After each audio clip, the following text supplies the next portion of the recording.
institution for the use of microalgae spirulina through spirulina initiatives that have a special priority for the developing and the least developed countries is committed for the same.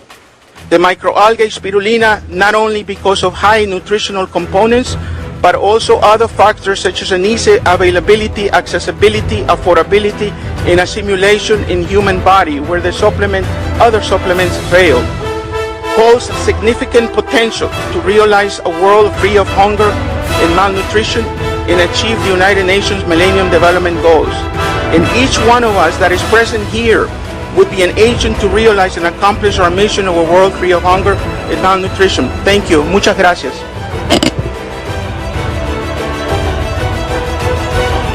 The more we study, the more we fall in love into spirulina. Oh, it's very good food, you know. We say that Ganoderma and spirulina, maybe Ganoderma is a king, then spirulina must be the queen. And when these two combine together, we have perfect food. That's why now we have so many beautiful testimony when these two are combined together. Ganoderma and spirulina is not my food supplement, it's my main food. You must take Ganoderma, you must take spirulina, because they are more potent than vegetable. They are more important than vegetable.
Fungus की जो बेशकीमती है और 1 kilogram fungus की कीमत करीब 65 लाख रुपए है।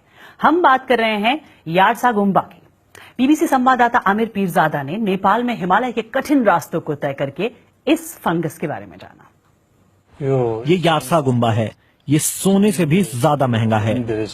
यारसागुम्बा कैटरपिलर की फफूंद यानी फंगस है। ये तब बनता है जब मिट्टी में मौजूद फंगस कैटरपिलर पर हमला करके उसे मार देता है।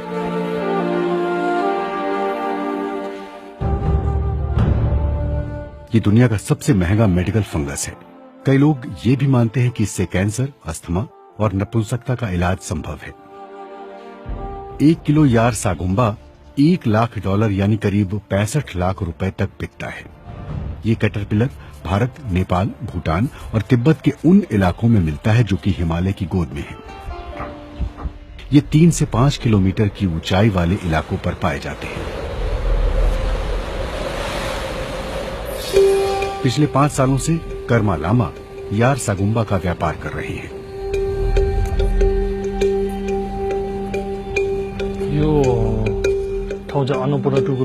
ये अन्नपूर्णा 2 बेस कैंप है। दूर दराज से गोरखा, धादिङ, लामगुन जिले से लोग यहाँ यारसागुम्बा की तलाश में आते रहते हैं। किरा चाहिँ मैले अथवा मेरो साथी धेरै छ, उनीहरुले कलेक्सन गर्छ।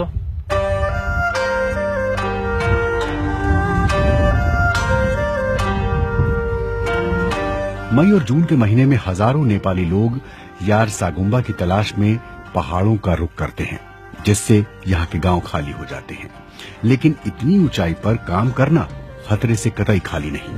बहुत ठंडा होता है, बरसात हो गया भी हम लोग यार सागुम्बा खोजते हैं, सब भीजता है, कपड़े हेडलाइंस होता है, कभी कभी बहुत मुश्किल है, बहुत डर होता है इधर।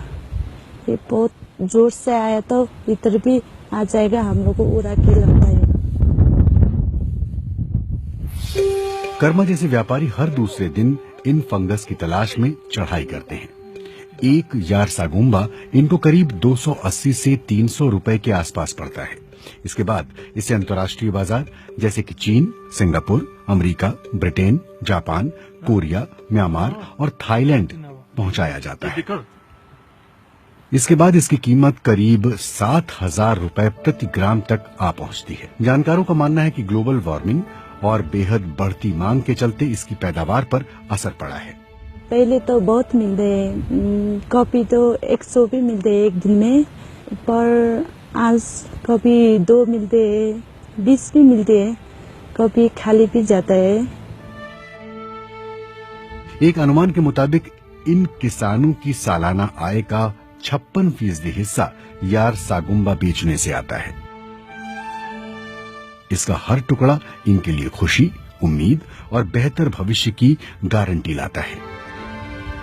ये यार सागुम्बा मिलके ना हमको वो अच्छे कपड़े लेने के मिलता है, काठमांडू जाने के लिए घूमने के पैसे मिलते हैं, वो घर के पैसे नहीं मांगता है ना, ये अच्छा है। अब दिन ढल चुका है, लेकिन यार सागुम्बा की तलाश जारी रहेगी।